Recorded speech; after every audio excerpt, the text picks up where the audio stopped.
Hi, I'm Bob Herbert. Welcome to OpEd.tv. Few organizations elicit the kind of fury that Planned Parenthood does. Some Republican lawmakers have scaled the heights of outrage to such a degree that they have tried to shut down the entire national government to prevent Planned Parenthood from getting so much as $1 in federal funds. Why such venom for an organization that provides a wide range of crucial health services, including contraception and prenatal care, to millions of American women? We'll try to find out from my guests, Joan Malin, president of Planned Parenthood of New York City, and Louise Marchena, director of its youth education programs. Welcome. Thank you so much for coming in. I appreciate it. Thank you very much. So let's start with an overview, sort of looking at this nationally. Abortion rights always comes up when we're talking about Planned Parenthood. Who at the moment, and I guess it depends on where you live in the country, but who has access to affordable and safe abortions pretty easily, and who does not right now? Well, I mean, abortion was made safe and legal in this country in 1973 with the Roe decision. And women do rely on that as they rely on the full range of reproductive health care services. In the last few years, from 2010 on, there have been more than 200 restrictions passed by state legislatures in more than 20 states. And those restrictions, they include owners' restrictions on buildings, waiting periods, scripting doctors, mandatory ultrasounds, all in the guise of protecting women's health, but really fundamentally what it's about is ensuring that women cannot get to an abortion. And so many states around the country have far fewer clinics and centers. Great example is Texas. Their laws there, up until 5 years ago, they had more than 40 centers throughout the state, and the state is actually the size of France. I mean, this is a huge piece of land. Those 40 clinics are now down to 8 clinics, and those 8 clinics are in urban areas. So what that means is that in broad rural areas, women would have to travel more than 500 miles to gain access to abortion care. Now, this might seem obvious to viewers in a metropolitan area like New York, but why is it important at this stage of the game for women to have access to abortion? Abortion is one of several basic primary women's health care services. And women need to be able to take care of themselves, to find reproductive health care, and if they need an abortion, to know that they're going to be able to get one that is safe, that is legal, and that is affordable. Many women make the decision because it's for their future, for the future of their families. I mean, we sometimes forget the fact that many women who do obtain an abortion are mothers. And what they're really focusing on is, I need to take care of the kids that I have. And it can be economic issues, it can be social issues. But fundamentally, it's about every woman being able to make the best decision for herself and her family. And that's why this, to me, is a fundamental human right. Because if you take it away, you're really saying that women are second-class citizens. Right. And Ms. Marchena, you take care of the youth education programs of Planned Parenthood here in New York City. So when we start talking about young women, and in some cases young girls, explain sort of some of the consequences of unwanted pregnancies. Well, unfortunately, some of the young women don't know that they have access to reproductive health care. And so what winds up happening is when a young person has unintended pregnancy, they don't know what their options are. So they don't know that they have resources like Planned Parenthood and other health centers to come to. And we're not just talking about abortions here. We're talking about birth control and other services. We're talking about prenatal care. Yeah. A lot of young women don't know that they have prenatal care if they have an unintended pregnancy and they plan to carry it out. And so what we try to do is really provide that information to young women. We provide workshops and resources, but we also talk to the 50% of the population that has to do with that unintended pregnancy. So we also offer a lot of services for young men. So the conversation is about both young men and young women. We try not to leave anyone out of the equation. Which is something that I think really gets overlooked, the role of guys here. But I cut you off. Go ahead. Yeah, no, what I was going to say is that our sexuality education, and Louise and her team do a brilliant job of going into schools, after-school programs, settlement houses, libraries, community centers, even into church basements. We talk with parents, we talk with young people. It's all about trying to get out information, and it's not just contraception, which is very, very important. We want to bring down the rate of unintended pregnancies, but we also want people to have good, healthy relationships. So our sexuality education deals with gender violence, it deals with sexual identity, it deals with accessing services, it deals with understanding your own body, consent, I mean, a whole variety of issues. And Louise can speak to this far more eloquently than I can. But we fundamentally believe that these are the values of our community. We, like every other organization in the city that works in social services, and I have a lot of colleagues in settlement houses, we all want kids to grow up great. We want them to have the information that they need. We want them to feel empowered about their body, about making good decisions for themselves and planning their future. And that's why it's so frustrating to be attacked all the time, because we're about helping young people figure out their lives. We're not taking that away. And the whole notion of taking away the federal funding for Planned Parenthood, there is no federal funding used for abortion. Right. Taking federal dollars away from us. A lot of people don't understand that either. No money from the federal government is used by Planned Parenthood for abortion services. Right. So if you take away the federal funding, you take away contraception, you take away HIV testing, you take away counseling, you take away our educational programs. Cancer screening. I mean, it's counterintuitive and it's really wrong. So I'm old enough to remember the era before Roe v. Wade, and I guess in most places abortion was illegal. 1970 in New York State. Right. But before that, illegal here. Right. Yeah. For the women who do not have access to abortions now, in many parts of the country, do we know what's going on? Are there similar problems? Are there the illegal abortions? Are there the health dangers? Look, what's true is that if a woman is going to make the decision to have an abortion, she's going to figure out how to have it. What you want is for it to be safe, legal, affordable, confidential, in the best quality of care imaginable.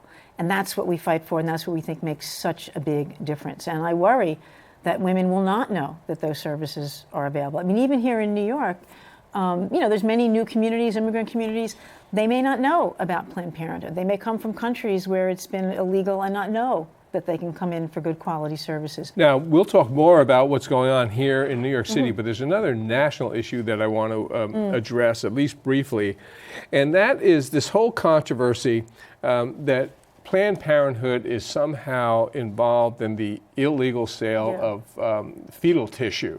Can you put that to rest? Yes, this is basically a campaign by anti-abortion extremists who created very heavily edited videos, all geared to try and show us, Planned Parenthood, doing something illegal or doing something wrong. And the videos are they're lies. They're just lies. And I should say, just sort of, new paragraph, I mean, fetal tissue donation is a good thing. Oh, it's used for research. It's right. very, very important. Yeah. And the federal law allows you to transport and store fetal tissue for research. We here in New York City do not do fetal tissue donation. There are several of my affiliate sisters in California and another state that do it, and it's a good thing that they do it. Right. And it has been blown completely out of proportion, really fundamentally to get at the question of there is a group minority that wants to deny access to abortion. That's really what this is about. Right. So in New York now you have clinics in all 5 boroughs, right? You have a new one in Queens. So very proud to say. Talk about what you guys are doing right here in New York City. Well, I will talk about our clinical and our healthcare work, and then I'll let Louise go through all of our educational work, which we're very, very proud of. So we serve now 50,000 patients, women and men. The overwhelming majority of our patients are women in their 20s. We provide the full range of reproductive health care services, and that's cancer screening, GYN exams, breast exams, HIV testing, STI testing, birth control, counseling. And we also encourage men to come in for testing. It's a big part of what we do. We've recently opened up a new center in Queens, which I am delighted about. It's a 2-story building right in Long Island City where all the trains come in. And my hope is that it will serve as diverse a population as the borough of Queens. And I think we're pretty much on our way, because we've only been open for 2 months. We've served more than 1,300 patients, and they come from 50 countries. The other piece that we do in our clinical services is that, as I said, it does provide counseling, but we also have financial counselors. So if you qualify for Medicaid or commercial insurance, we have staff that's going to help you get onto the health insurance that makes the most sense for you. And if you can't afford it, we still provide the services regardless of the ability to pay. And we have another program called Project Street Beat, which is a mobile medical unit that goes out to folks most at risk in the community of HIV. And these are people living on the streets, commercial sex workers, shelters. And there we provide testing, counseling, dignity packs, really work with people to make them aware of their risks, and in the hopes that we can help, if they are positive, link them to care. And if not, help them really address some of the risk factors in their lives to keep them safe. What's a dignity pack? Toothpaste, deodorant, soap. If you're living on the street, those are really important elements of like taking care of yourself. Right. And it's a way of developing a relationship with someone in the hope that eventually that person will come on our mobile medical unit where we have a provider. We can provide reproductive health care services, even IUDs on the mobile medical unit, which is long-term acting reversible contraception, which is great. But fundamentally, it's a chance for them to get some basic health care, and then we can continue that relationship. And also HIV rapid testing. And HIV rapid testing is a big part of what we do. What's HIV rapid testing? You can get a test and you can get the results within 15 minutes. Oh, my goodness. Yeah. So talk somewhat about the youth services and what the population is that's accessing these services. Well, I mean, we do education for all New Yorkers. So the Education and Training Department actually services about 26,000 New Yorkers a year with reproductive health education and outreach. We provide workshops to not only young people, but we see it as an ecological framework where we're meeting the community where they're at. So we provide workshops to youth, but we also provide workshops to parents. So we need to get the parents involved in order. It takes a village, really. So we definitely want the parents involved in the sexuality education work that we're doing with their young people. And when you talk about youths, what ages are you talking about? We're talking, I mean, that's a difficult question because I think people define youth differently. We really try to reach young people between the ages of 11 to 24. Some people don't consider 24 as a youth, but some people I do. So, and it just depends on the information and where they're getting their information from. So we really do try to provide information that's age appropriate. Along with providing workshops for parents and for young people, we also provide workshops for professionals, for the other professionals that are working with young people that we may not necessarily reach.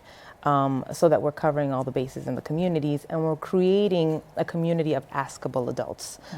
So whether we come in and provide a workshop for a young person in a school or community-based organization or faith-based organization, because we've done basement churches, and we want to make sure that when we leave, we are providing information to the adults that are in the lives of these young people. Yeah, I want Louise to tell the wonderful story about our work with the Queen's Library.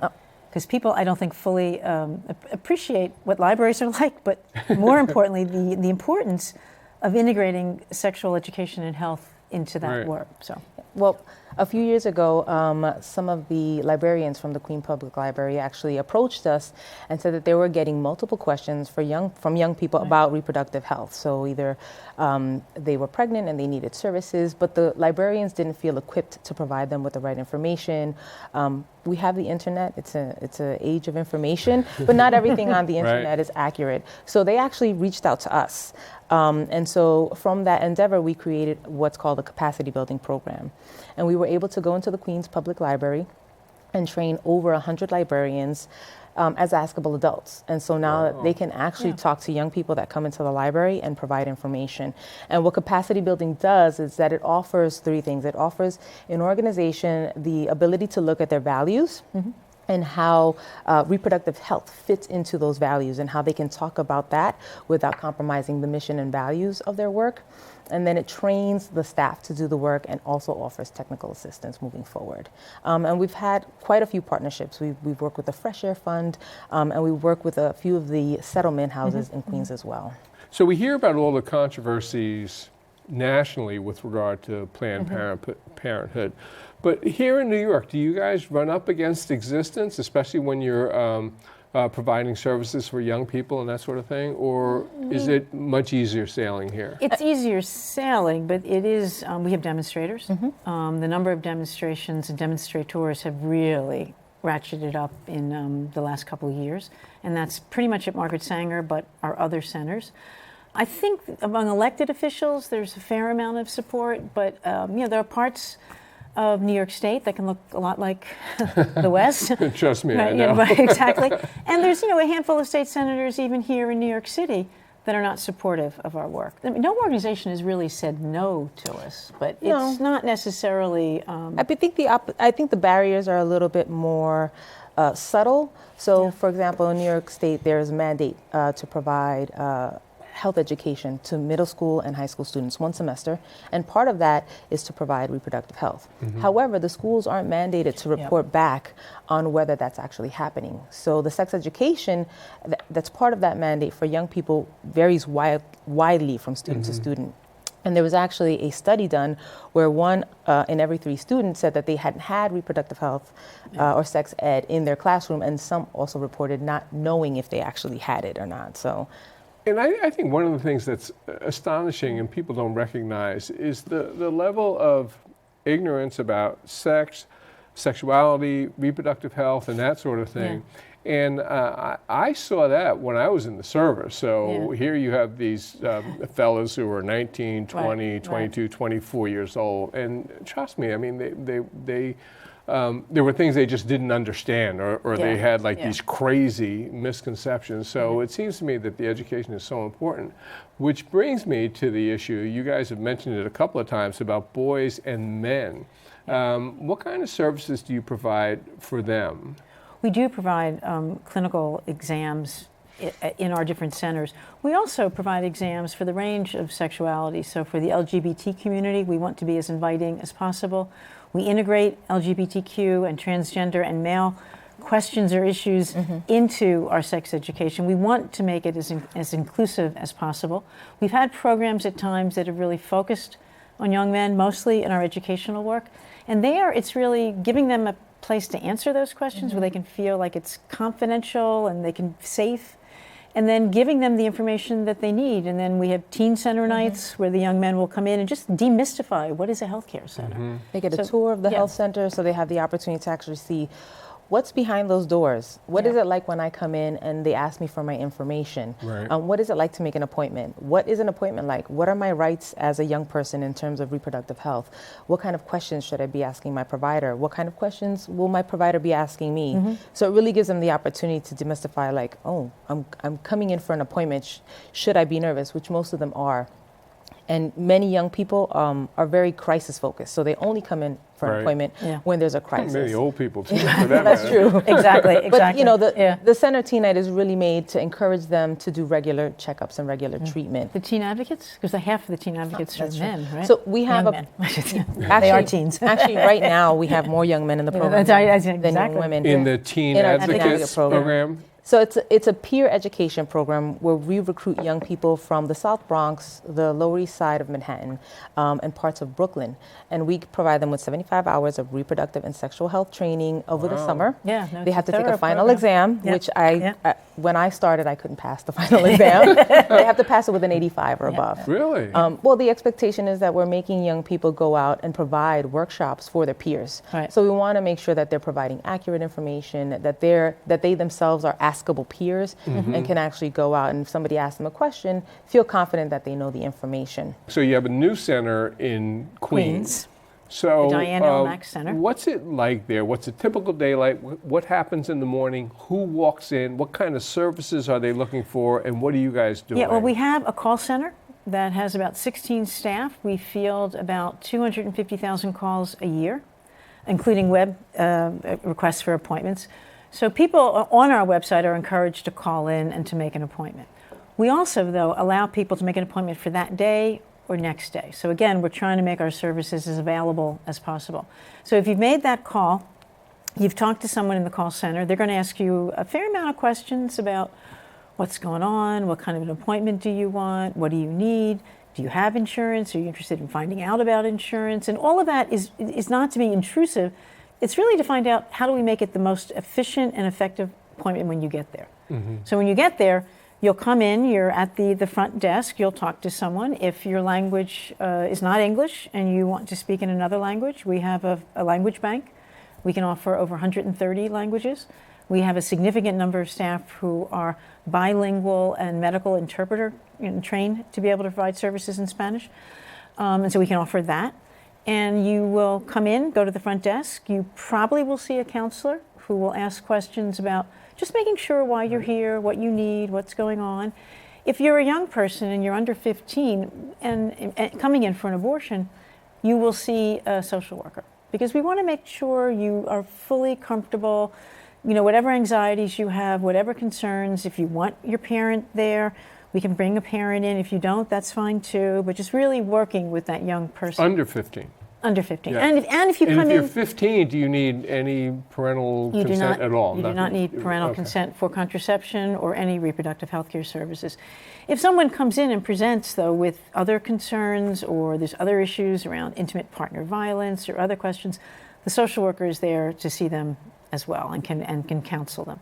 And then if that's not needed, the front desk, financial counseling about your insurance, and then on to your visit. So our goal is to get you in and out within an hour and a half. Wow. Are you surprised that in 2015 there's still a controversy over birth control? Yes. Absolutely. Well, I mean, Planned Parenthood was founded 100 years ago in Brooklyn. Margaret Sanger opened a small birth control clinic on Pitkin Avenue. It was closed down by the police. She opened it up again. They closed it down again. And then she wound up, really fighting and was eventually able to keep it open. But that's considered the start of Planned Parenthood. And Sanger was a nurse. She saw many women dying and their health compromised by not having contraception. And she really felt that birth control was going to be the transformative gain for women. And I think she was right. So here, fast forward to 2016, 1916 is when it opened. 2016, we're fighting the same issues around contraception, around access to care, and whether women can fundamentally have the right to make good decisions for themselves and have access to basic birth control. And equal access. And equal access. Equal access. Yeah, because people who are of lower income don't necessarily have the same kind of access to someone. Right. Which I was going to ask you, and we're running out of time, but just a quick final question. This whole idea of the hostility to reproductive rights and Planned Parenthood in general, it just seems to me that there's a component in there that has to do with the hostility to the poor, hostility to ethnic minorities. I mean, is that true, or? It certainly feels that way, and I do believe that the issues of healthcare disparities and really helping create a more equitable world, I think Planned Parenthood is part of that by providing reproductive healthcare services to everyone, regardless of their ability to pay. And I do feel that there is a group that says no. Right. And there's a group that says, well, whether the public dollars are there or not, women will always figure out how to get access to care. And that's just not true. So I do feel it is, talk about a war on poverty. This is really a war in many ways. Now, having said that, I do feel like there has been progress. There's many more forms of birth control. We have a campaign called Building Healthy Futures, which is really about saying to young women, you can take charge and figure out what works for you. And there's a range of birth control, whether it's an IUD, the pill, condoms, whatever.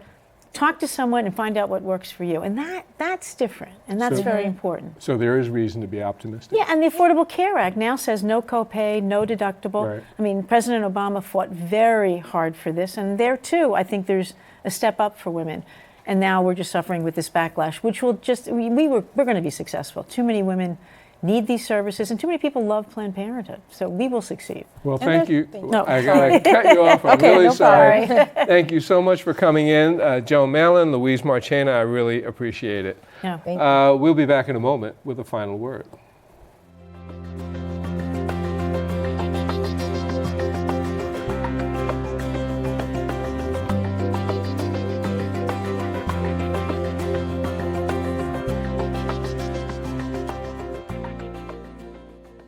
Politicians have always had a troubled relationship with the truth. Cold, hard facts are often alien to them. But usually they are careful not to blatantly lie to voters, which is why Ben Carson is in danger of kissing his always slender presidential hopes goodbye. As Politico and other publications have pointed out, Carson said on more than one occasion that he had received a full scholarship to the U.S. Military Academy at West Point. That would have been impossible because West Point has never offered scholarships. To gain admission to the military academy, one has to be nominated by a member of Congress or some other prominent government or military official. Once admitted, the education is free to the applicant. No scholarship is necessary. Carson also said he met and had dinner in the late 1960s with General William C. Westmoreland soon after Westmoreland ended his command of U.S. forces in Vietnam. No evidence has emerged that such a meeting ever took place. There have been several other claims and episodes offered by Carson that appear to be dubious at best. In short, Ben Carson, a celebrated neurosurgeon and best-selling author, may be a troubled man who has great difficulty negotiating the corridors of reality that most of us take for granted. If that's the case, he needs help. On the other hand, given his successful track record, it may be that Ben Carson is crazy like a fox with goals other than the presidency. Stay tuned. That's all for now. See you next time.